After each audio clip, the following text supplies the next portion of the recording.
We're going to go over this letter from attorney Juan Restrepo-Rodriquez and Elizabeth Keatinge. And you come to your conclusion.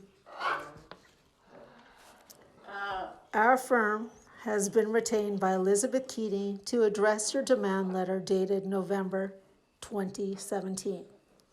We write this response to clear up a few incorrect details in your letter and to ensure you that our client wishes to come to a mutual agreement with respect to winding down of the joint venture entered into by your client and Ms. Keatinge. Joint venture? Okay, buddy, you better look up the legal definition for joint venture and what joint venture means. There is no way on earth this is a joint venture. There is no way on earth I would enter into a joint venture with Elizabeth Keatinge. I'll continue. Ms. Keatinge acknowledges much of the facts included in your letter, namely that in October 2016, Ms. Fleiss began transferring funds into Ms. Keatinge's account, and over the course of a year, the wire transfer totaled $407,000. Okay, let's go over this for a minute. First of all, the amount that I sent was over $421,000. Second of all, they acknowledge that it's my money being transferred into Ms. Keatinge's account. But they don't mention why it was transferred there. They left out entirely that this was a down payment on a house where Elizabeth Keatinge said she was going to get a loan and Jessica was going to pay the mortgage and we're waiting on her. I love how they leave that out. I'll continue. Where your letter is incorrect, that there was an agreement centered around a set monthly compensation in exchange for help in purchasing cryptocurrencies. Well, because this compensation didn't start until I started making money. Then I'll continue. No such agreement existed. Oh, really? Then why was she paid $3,000 a month and $7,000 for the final month? I'll continue. The agreement actually struck between the two was that Ms. Keatinge would accept this money in order to keep it safe from Ms. Fleiss, who, as you point out in your own letter, did not trust herself to have full, unfettered access to the money. I love how all of a sudden they changed my money to the money. And I've always had unfettered access to my money. And I received the first installment of my inheritance for $229,000 a year prior to deciding to purchase the income property with Elizabeth and Jessica. And I love that, that's why she was going to accept the money, that she was going to keep me safe from spending my own money. Okay, I'll continue.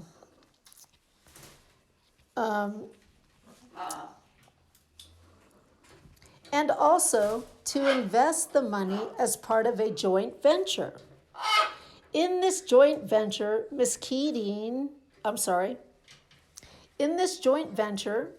Fleiss would invest the initial capital and Ms. Keatinge would act as the responsible party,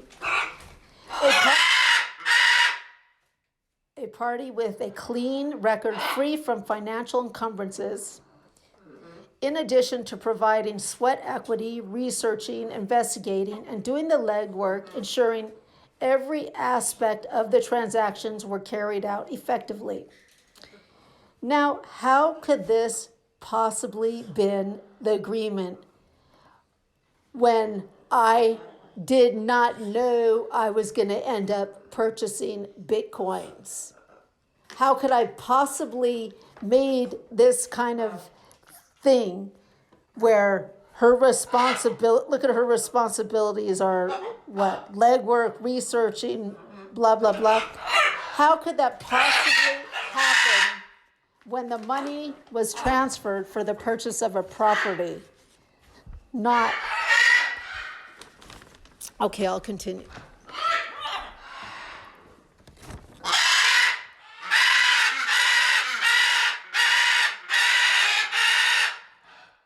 Excuse me. The service and contribution Ms. Keatinge provided were not simply perfunctory and of nominal value. Indeed, left to her own devices, Ms. Fleiss would not have been able to carry out any of the successful strategies employed by the joint venture. Okay. Now, is he clairvoyant into the past? Can he look into the past and know what would or wouldn't happen? That's impossible. That's preposterous to make that claim. Okay, I'll go on. Over the course of last year, Ms. Keatinge also contributed some of her own funds into the venture. That's impossible, and I'll prove that to you in a minute. From its inception, Ms. Keatinge and Ms. Fleiss were to be owners of equal shares of the venture and enjoying the profits equally. Okay, so he's saying that I sent my inheritance to Ms. Keatinge and told her that she's going to get half of all my money. First of all, when one makes an investment, they don't know whether they're going to make money or lose money. Second of all, there's no way on earth I would agree to give Ms. Keatinge half my money under any circumstances. There is no way that she is entitled to any of my money. I have known her 16 years plus, and she has able-bodied. She has a college degree. She can work and earn her own money. She had a great opportunity to be part of a property, and that was her opportunity. No way is she just, I said, oh, here you're going to get half my money when it makes profits. Are you, for what? She didn't contribute anything. She did nothing but lie and lead me on about a loan. Okay, I'll continue. Ms. Keatinge was not simply a straw man, making purchase of cryptocurrency on behalf of Ms. Fleiss.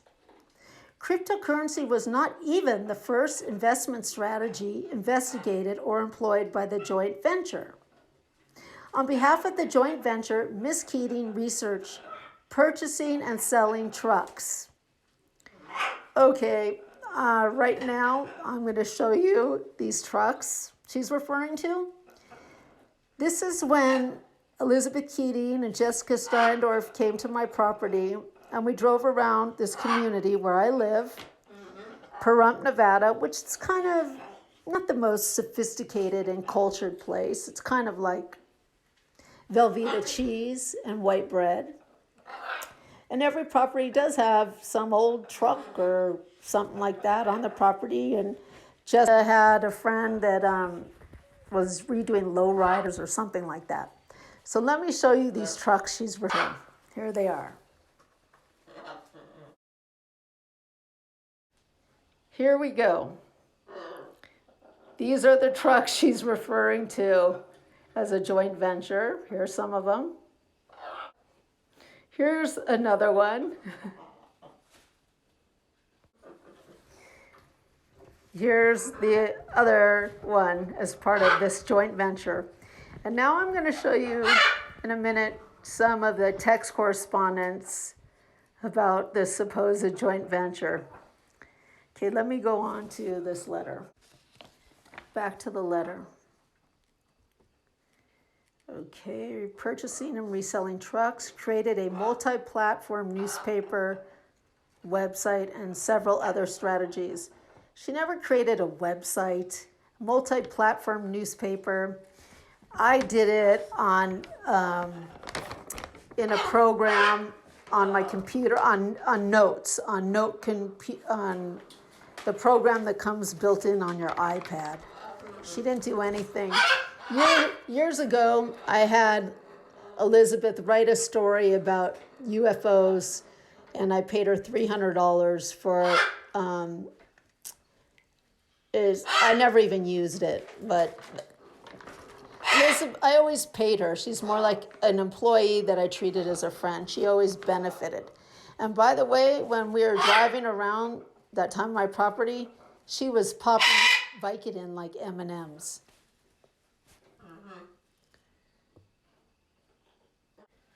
Okay, this is some of the text communications about the joint venture and trucks. She called me and wanted me to pay $2,000 for one of those trucks from some guy named Chuck. And I tell her, can't do that. I tell her, I think 500. Oh, that was her joint venture and her great deal she wanted me to do. Here's an email to Jessica dated September 23rd, 2016. All right, I have $200,000 I need to turn into millions. It's the last of my money. I desperately was trying to figure out a way to turn my inheritance into something substantial. There is no way I would have part with $1 unless earned by someone. There's no way I promised her half my money under any circumstances. The whole purpose why the money was wired to her was to make more money with a property. Okay, I'll continue reading the rest of the letter later because it's too hard on me. What they're doing to steal my money, it just, from my birds and my inheritance, it's really hard. So I'll stop for now.